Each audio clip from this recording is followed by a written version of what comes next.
할렐루야. 오늘도 함께 예배에 대해서 하나님 앞에 감사하고 여러분들 주의 사랑으로 축복합니다.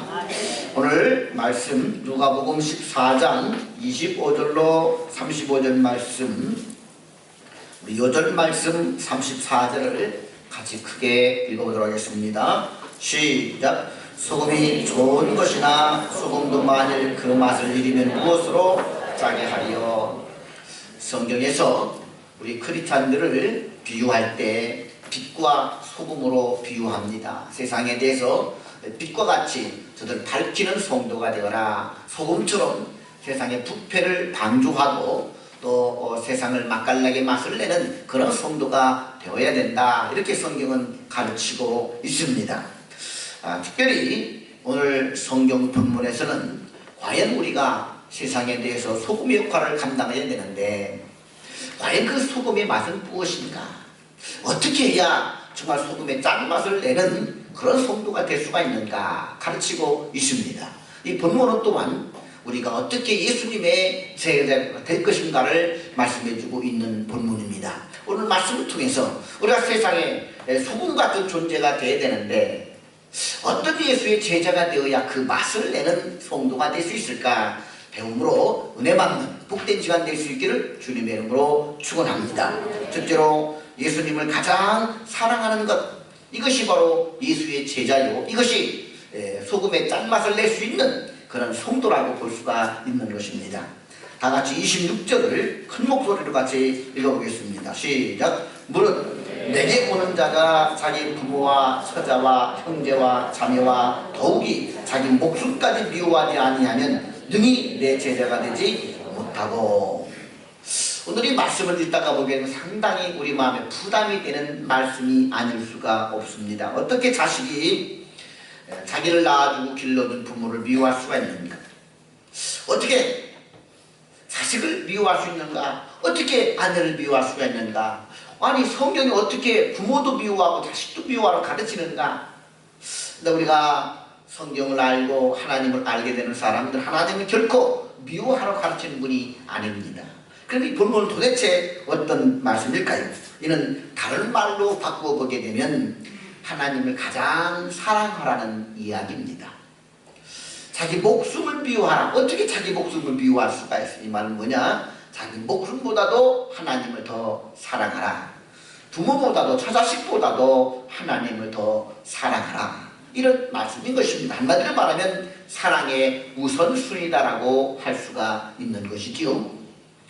우리가 하나님을 사랑함에 있어서 방해가 되는 것들은 하다못해 자기를 낳아준 부모라 할지라도, 자기 몸으로 난 자식이라 할지라도, 자기 목숨이라 할지라도 방해가 되어서는 아니 된다라는 것을 강조하고 있는 말씀인 것입니다.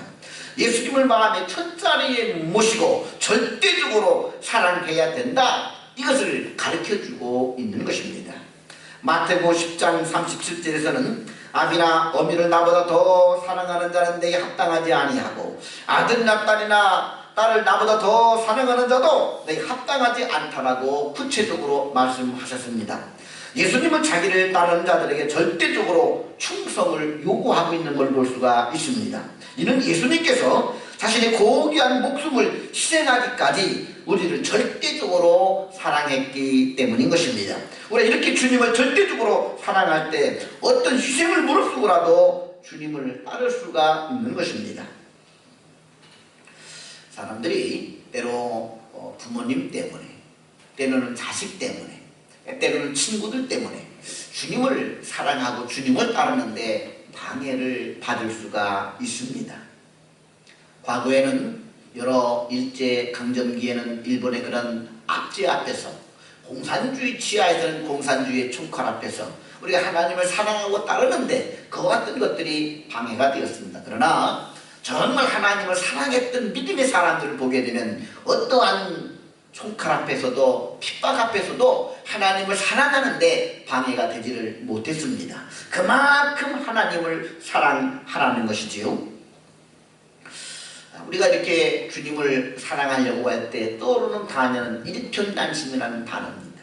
정말 우리가 신앙의 지조를 가지고 정말 하나님을 사랑하는 그 굳은 마음을 가지고 지조 있는 신앙인, 일편단심으로 하나님만 사랑하는 신앙인, 하나님께만 충성을 다하는 신앙인 주님은 우리들에게 이것을 요구하고 있는 것입니다. 왜냐하면 예수님이 그렇게 우리를 사랑했기 때문입니다. 자기 목숨을 조기같이 버리시면서까지 우리를 사랑하셨고 우리를 구원하셨기 때문인 것입니다. 그러면 당연히 예수님은 이런 사랑을 요구할 수가 있는 것입니다. 우리가 이렇게 이야기를 하면 어떤 분들은 그런 얘기를 합니다. 너무 심한 것 아니냐.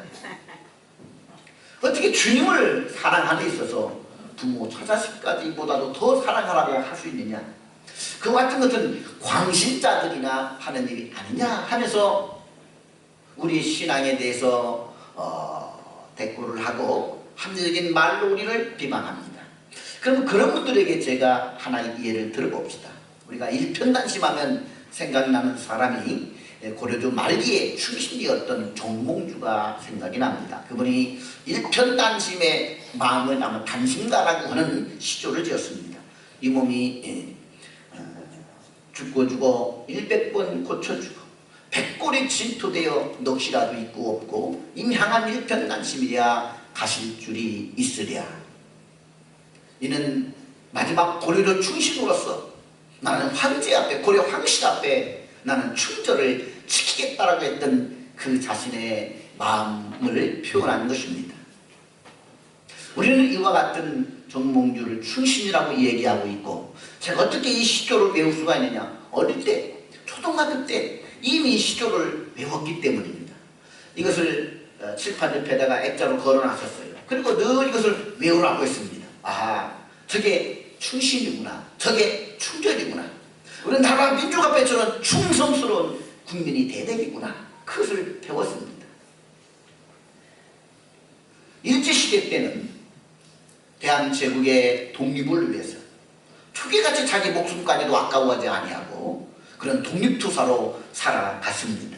안중근 의사가 그랬죠. 윤봉길 의사가 그랬죠. 우리는 그들을 의사라고 열사라고 이야기하면서 그들을 추앙하고 그들을 우리는 본받으려고 하게 됩니다. 반면에 일신의 안위와 부경화를 위해서 민족을 배반했던 이완용이라든지 이런 자들은 내군도라고 얘기하면서 지탄을 합니다.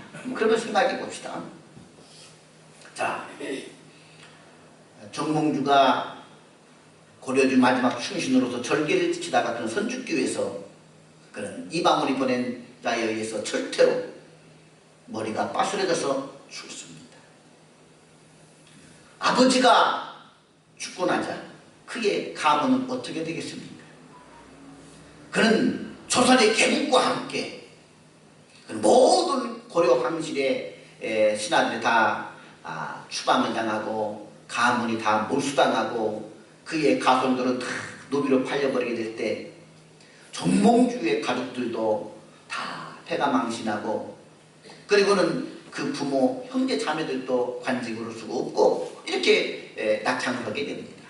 반면에 조선 건국하는데 충실했던 그런 사람들은 오히려 부귀 공명을 누리고 그의 부모, 형제들도 관직에 오르고 잘 나가게 됩니다. 정몽주 한 사람은 충신이라고 이름은 남기지만 그의 가족들은 어떻게 되겠습니까? 그러면 정몽주가 이렇게 생각이 됩니다. 나 하나 충절을 저버리게 되면, 나 하나 마음을 바꾸어 변절하게 되면 부모도 호의호식하고 자식들도 호의호식하게 되니까 나 하나 변절해서 우리 가족 먹여 살리자, 우리 가문을 먹여 살리자, 그러면 되지 않겠습니까? 그런데 정몽주 자신 하나 충신이라는 이름으로 남기 위해서 왜 가족들이 고생해야 됩니까? 이는 정몽주는 가족을 버린 자가 됐죠. 왜 이와 같은 정몽주를 우리 왜 충신이라고 얘기합니까? 그리고 그와 같은 길을 가라고 자녀들 왜 가르칩니까? 또 일제시대 때 일본의 앞잡이가 되고 일본에게 비유를 맞추기만 하면 호의호식을 누렸어요. 가문이 잘 되었습니다. 반면에 윤봉길이나 안중근 의사와 같이 독립운동을 위해 나라 민족을 위해 절개지키던 사람들은 그도 일찍이 죽었고 그의 가족들도 고문당하고 가족들도 결국은 도망자의 신세가 되어야만 했습니다. 나 하나 충절을 지키고자 왜 가족들을 고생시키냐 이겁니다. 그러나 어머니를 사랑한다면, 그의 처자식을 사랑한다고 한다면 일본의 앞자리가 되어야 되죠. 그래야 가족들을 보호할 게 아닙니까? 나 하나 충절을 지키고 의사로 남기 위해서 왜 가족들을 고생시킵니까? 그렇다고 한다면 여러분 보세요. 이 나라와 민족을 위해서도 자신의 죽음과 황제를 위해서도 저렇게 목숨을 초계같이 버린 사람을 충신이라고 얘기한다면, 만왕의 왕이시고 나를 십자가에 죽기까지 한 나의 생명의 구주 앞에, 온 세상을 창조하신 진정한 왕 하나님 앞에 신앙의 절개를 지키려고, 그 하나님 앞에 충성을 맹세하고 절개를 지키고자 할 때 때로는 가족들을 아픔을 느낄 수도 있고 처자식을 돌볼 수도 없다고 한다면, 그것 때문에 내가 신앙의 절개를 포기한다고 한다면 어떻게 되겠냐 이겁니다. 우리가 어떤 사람은 진정한 사람이라고 얘기하겠냐 이거예요. 왜 우리는 세상 나라의 임금과 나라에 위해서는 충절을 다짐하고 그 길을 걸어가면 충성스러운 자라고 높이 평가해 주면서, 진정한 왕이신 하나님 앞에 신앙의 절개를 지키고 나가는 사람들을 왜 광신자라고 비난하느냐 이겁니다. 똑같은 책대로 똑같이 적용해야 되겠죠. 그런데 우리는 아들 수경으로 세상의 충신은 충절된 자라고 절개를 지킨다라고 추앙해 주면서, 왜 우리 신앙 앞에, 왜 만왕의 왕 앞에 충성하는 것은 왜 광신자라는 그런 오명을 뒤집어 씌워 비난하느냐 이것이죠. 정말 우리가 어린 시절 충절을 배웠다고 한다면, 그 기계를 배웠다고 한다면 나의 생명의 구주 앞에, 몰랐을 때는 그렇게 살았다 하더라도 내가 예수를 알고 생명의 구주를 알고 하나님이 나의 아버지임을 고백하고 하나님이 천지를 창조하신 마의 왕이심을 믿는다고 한다면, 이 세상이 주인이요 참된 황제요 왕이라고 믿는다고 한다면 그 왕 앞에 절개를 지켜야 될 거 아닙니까? 여러분은 신앙의 절개를 지키고 있습니까? 신앙을 헌신자처럼 팽개치고 있지는 않으십니까? 명예 때문에, 또는 권력 때문에, 돈 때문에, 먹고 살아야 하기 때문에, 대학 입시 때문에, 또는 직장 때문에, 연애하기 때문에, 자녀 때문에 신앙을 접어두고 있지는 않으시느냐 이것입니다. 요즘처럼 신앙의 절개가 귀한 때가 없습니다. 입시라는 것을 주님보다 더 사랑해서 예배하는 것을 우습게 여겨버리는 일들이 얼마나 비일비재합니까? 결혼만 하면 주님에 대한 절개를 던져버리고 남편이나 아내가 하자는 대로 따라가는 경우가 또 얼마나 많습니까? 일단 직장만 들어가면 그리스도는 구속으로 몰아넣고 나의 유익과 재민과 승진과 돈 많은 것 때문에 얼마나 나뭇잎이 바람에 흔들리듯 그게 줏대 없는 삶을 살아가고 있느냐 이것입니다. 하나님은 제일 사랑하는 것이 크리스찬의 진정한 짠맛이라고 이야기할 수가 있는 것입니다. 그 예수님은 제일 먼저 소금이 그 맛을 잃으면 아무 소용이 없다 라고 말씀하시면서, 예수의 사람이라고 하는 것은 때로 주님을 사랑하기 위해서는 방해가 되는 것이다고 그 부모까지도 자식과 자기 목숨까지도 미워해야 되는 것이 아니냐, 이렇게 주님께서 가르쳐주고 있는 것입니다. 하나님을 사랑하는 성도들 다 될 수 있기를 주님의 이름으로 축원합니다. 그런데 우리가 그렇게 하나님을 사랑하게 되면 하나님 가만히 있지 않습니다. 하나님을 사랑하는 자들에게 복을 주시는데 몇 가지 정리해 보게 되면, 첫 번째, 하나님을 사랑하는 성도들에게 주시는 첫 번째 복은 하나님께서 그 성도를 사랑하게 됩니다. 요한복음 14장 21절을 말합니다. 하나님을, 나를 사랑하는 자는 내 아버지께 사랑을 받을 것이요 나도 그를 사랑하겠노라. 할렐루야. 우리가 하나님을 사랑하면 하나님도 우리를 사랑해 주십니다. 둘째, 하나님을 사랑하는 사람의 자손이 잘 되는 축복이 있습니다.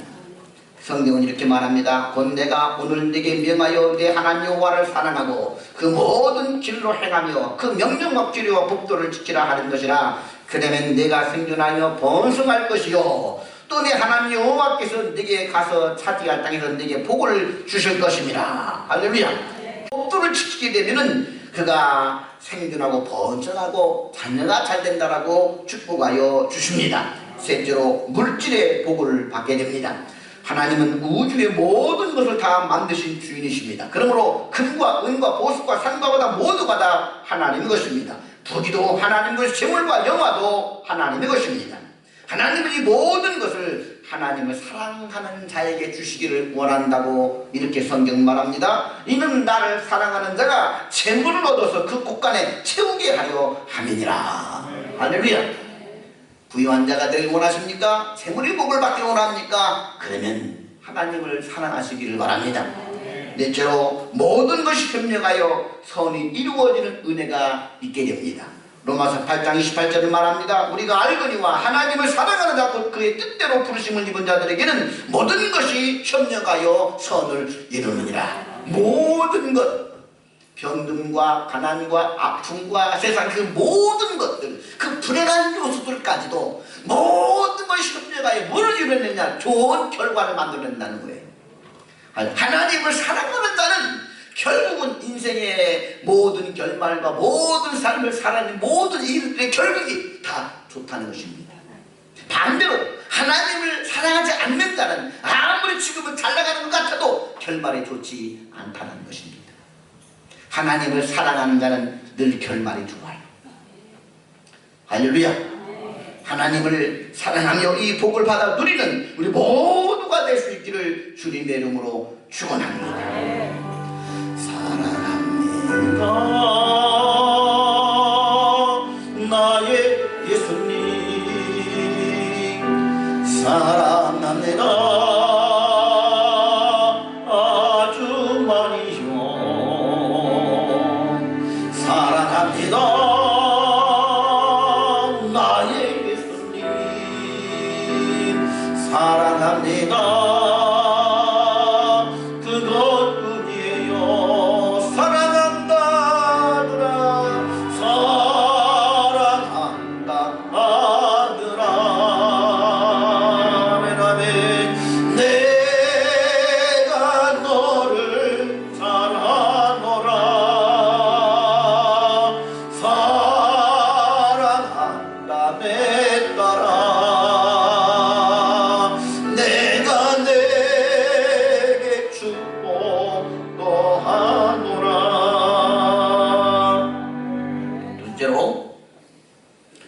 소금의 맛을 내는 진정한 크리스찬이란 자기 십자가를 지고 주님을 쫓는 사람입니다.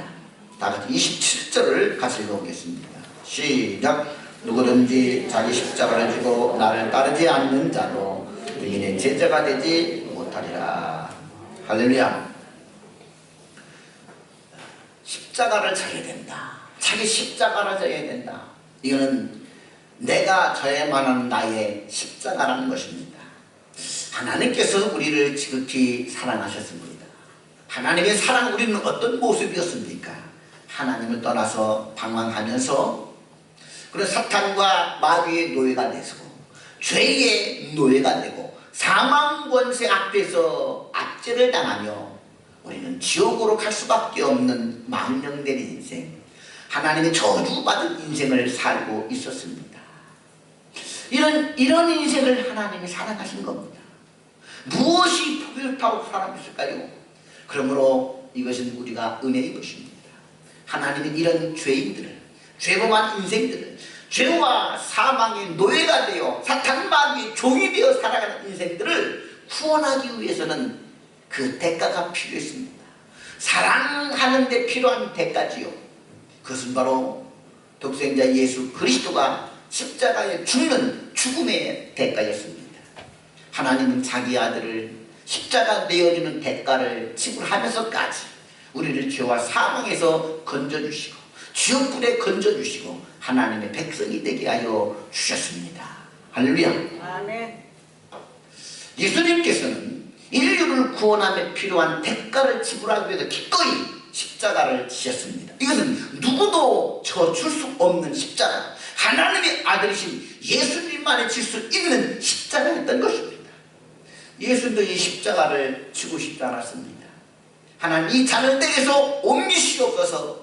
수없이 주님도 그 길을 가기를 두려워했습니다. 그러나 주님 끝내 이렇게 고백하며 십자가의 길을 갑니다. 그러나 나의 원대로 마옵시고 아버지의 원대로 되기를 원하나이다. 그리고는 기꺼이 자신만이 감당해야 될 자신의 십자가를 지시고 사명을 완수하셨습니다. 주님 말씀한 너희들도 나를 따르고자 한다면 너희들이 저의 십자가를 지고 나를 쫓을 것이다. 이 말이 무슨 말입니까? 내가 주님을 사랑하는 데 필요한 희생의 대가를 마땅히 지고 나를 따르라. 주님을 따르고자 할 때 내가 져야만 하는 나만의 십자가가 있다는 것입니다. 누가 대신 져줄 수 없는 나만의 십자가, 그 두 가지가 있습니다. 첫째는 사명의 십자가입니다. 주님이 내게 맡겨주신 사명이 있습니다. 먼 직분의 십자가가 있습니다. 주님의 몸된 교회에서 장로, 권사, 집사, 성도의 직분의 십자가, 내가 주님을 사랑하고 주님을 믿고 따르는 데 필요한 내만의 십자가라고 한다면 그것도 지고 따르라는 것입니다. 두 번째로는 생활인의 십자가가 있습니다. 생활인의 십자가가 뭡니까? 우리는 가끔 그렇게 생활의 십자가를 부담스러워하고 피하고자 합니다. 생활의 십자가는 아버지는 아버지로서, 아들은 아들로서, 부인은 부인으로서, 학생은 학생으로서 마땅히 져야 될 십자가가 있지요. 학생이 자기가 공부해야 됩니다. 누가 대신 공부의 십자가 져줄 수 없습니다. 남편들은 직장을 다니며 가족을 먹여 살려야 되는 생활고의 십자가가 있습니다. 이거 누가 대신 져주지 않습니다. 부인들은 자녀들 뒷바라지하고 집안 살림을 하는 부인들만이 져야 될 십자가가 있습니다. 이거 누가 대신 져주지 않습니다. 내가 져야 될 십자가를 내가 짓지 않으면 다른 사람에게 부담을 줍니다. 여러분, 눈은 몸에 있는 지체로서 눈이 저희들 십자가가 있어요. 눈을 떠서 늘 사방을 살피고 앞을 봐야 됩니다. 그러다 보면 눈이 피곤합니다. 그런데 나 눈이 피곤하니까 사면 감당하기 싫어하고 눈 감아보면 어떻게 되겠습니까? 자기 자신은 편할지 모르지만 모든 지체가 넘어지고 깨지고 고장이 납니다. 귀가 날마다 들으니까 시끄러워 죽겠어. 귀가 자기 사명을 감당하지 않으면 어떻게 되겠습니까? 그런 사람을 기먹으라고 이야기합니다. 다리가 날마다 온몸을 지탱하고 걸어다 얼마나 피곤합니까? 다리가 너무 피곤하다고 걷지 않으면 어떻게 됩니까? 안진뱅이 되어버려요. 다리는 다리는 속에 십자가가 있고 사명이 있습니다. 남편은 남편으로서 죄를 십자가가 있어요. 가장이 돈을 벌자 가장 일을 하지 않으면 자녀가 어떻게 살아가겠습니까? 남편이 아내를 염려로 사랑해 주지 않으면 그 아내가 무슨 힘으로 시댁에 버티겠습니까? 아내가 밥도 안 해주고 살림살 안 하면 어떡하겠습니까? 우리는 이 생활고의 십자가를 피하고 싶어요. 고통스러워요. 그러나 주님의 말씀은 그것도 지고 나를 따르라. 아멘. 땀이 흘러야 소산을 먹으리라. 땀을 흘리라는 것이 생활의 십자가를 지기 위해서는 부지런히 일해야 된다는 사실입니다. 무엇보다 우리 예수 믿는 크리스천들은 이 생활의 십자가를 게을리하지 말아야 됩니다. 예수님을 사랑하기 때문에 교회에서 봉사 일해야 되기 때문에 핑계대지 말라는 것입니다. 그것도 하고 그것도 해라. 할렐루야. 우리가 더욱더 주님의 십자가, 사명의 십자가를 감당하면 동시에 우리는 더더욱 불신자를 비난받지 않기 위해서라도 우리는 더더욱 생활고의 십자가를 지는 우리 성도들 될 수 있기를 주님의 이름으로 축원합니다. 그게 아름다운 것이고 그게 주님이 기뻐하는 사람이고 그게 주님을 사랑하는 사람의 삶의 태도인 것입니다. 그게 크리스찬의 짠맛을 잃지 않고 살아가는 진정한 성도의 맛이라는 것입니다. 세 번째, 정말 이 땅에서 소금과 같이 역할을 감당하는 사람은, 정말 주의 제자는 자신의 소유를 버릴 수 있는 희생이 필요하다는 것입니다. 오늘 이 말씀을 하시기 전에 예수님께서 비유를 듭니다. 집을 지으려고 하는 사람이 반드시 그 집을 짓는 비용을 계산해 본다. 내가 이 평수에다가 집을 지으려고 할 때 한 평당 얼마에 들어가고 재료를 무엇을 할까 다 따져본다는 거예요. 그걸 따져본 다음에 집을 짓는다는 것입니다. 근데 집을 지었는데 중간에 자금이 부족해서 중간에 멈추게 되어지게 되면 안에 집만 못하게 되죠.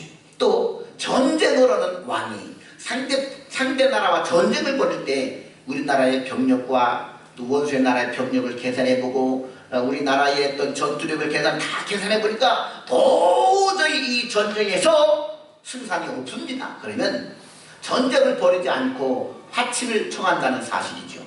이렇게 무슨 일을 하든지 간에 무언가를 계산해보고 그만한 가치가 있을 때 투자를 하든 뭐를 하든 한다는 사실입니다.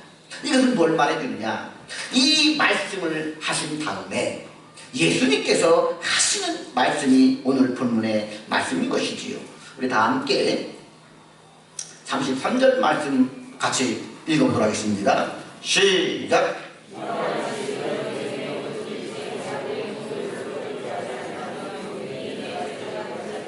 이와 같이라고 말씀합니다. 이와 같이. 할렐루야. 이와 같이 너희 중에 누구든지 자기의 모든 소유를 버리지 아니하면 능히 내 제자가 되지 못하리라. 이 말이 뭡니까? 앞에서 얘기한 거예요. 이와 같이. 한마디로 말하면 전쟁을 하는 나라의 왕이 집을 짓는 사람이 이 집을 짓는데 얼마가 필요하 계산해 보듯이 전쟁에 나갈 때 상대국 병력과 우리 병력을 계산해 보고 싸울 건지 화친할지 계산해 보는 것처럼 이와 같이, 이 말이 뭡니까?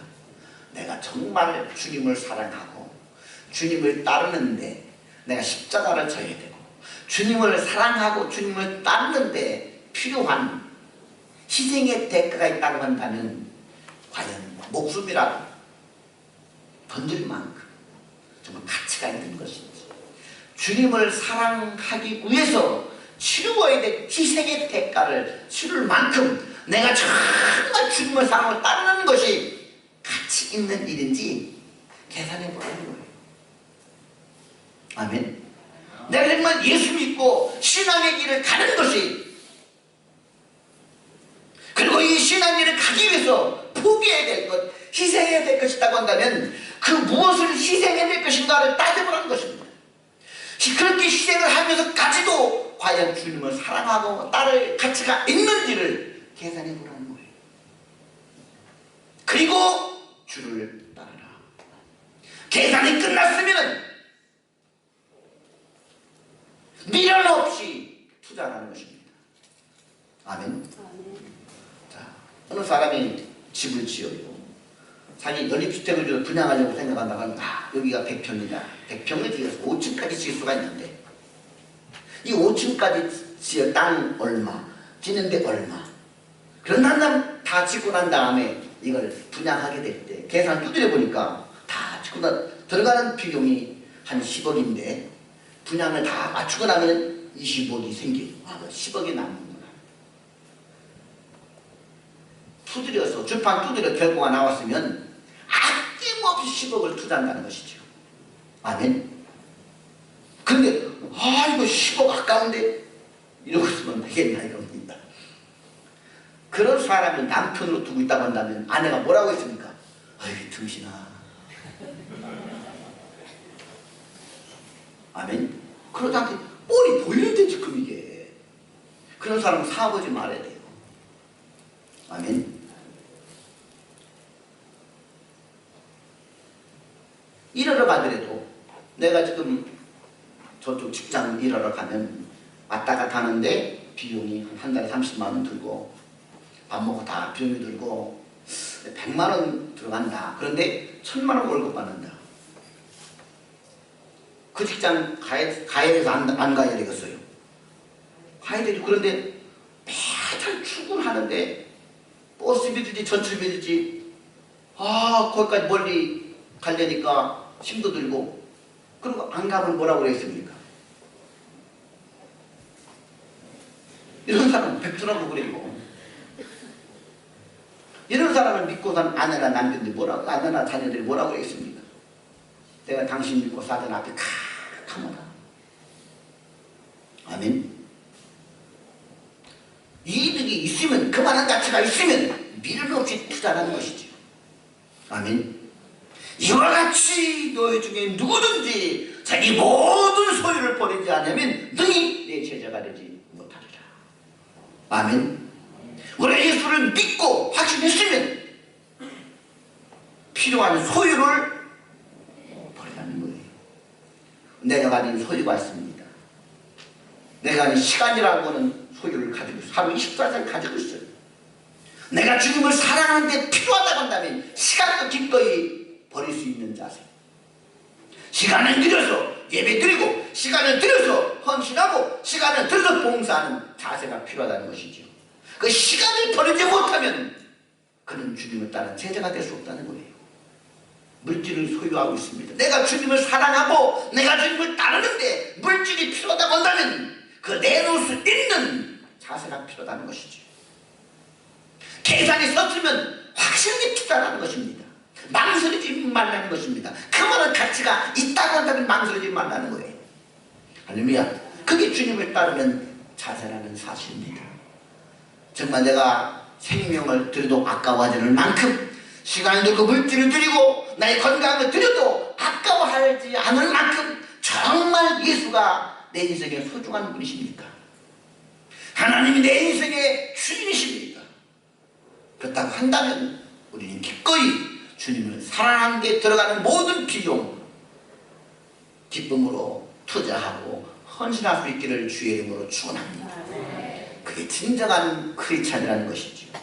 그런 사람이 진정 소금밀 맛을 낼 수 있는 크리스찬다운 사람이라는 것이지요. 어중간한 이것도 저것도 아니게 양다리 짚고 어정쩡하게 살아가지 말라는 것입니다.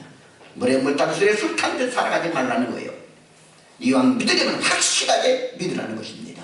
우리 사랑하는 성도 여러분, 나를 위해 생명까지 기꺼이 버리신 예수 그리스도, 나를 창조하시고 내 인생을 이 땅에 나 존재케 하신 하나님 아버지의 사랑 앞에 우리도 그런 하나님을 진심으로 사랑하고 신앙의 절개를 가지고 사랑하며 그 뒤를 따르며 또한 희생의 대가 기꺼이 지불할 수 있는 우리 성도들 될 수 있기를 주님의 이름으로 축원합니다. 기도하겠습니다. 사랑과 은혜가 풍성하신 아버지 하나님, 우리도 진정한 크리스찬인 되게 하여 주시옵소서. 중간에 머뭇거리는 자가 되지 않게 하여 주시옵소서. 정말 주님을 사랑한다는 고백을 드릴 수 있는 우리 성도들 다 되도록 하나님 인도하여 주시옵소서. 예수님 이름으로 간절히 기도하옵나이다. 아멘.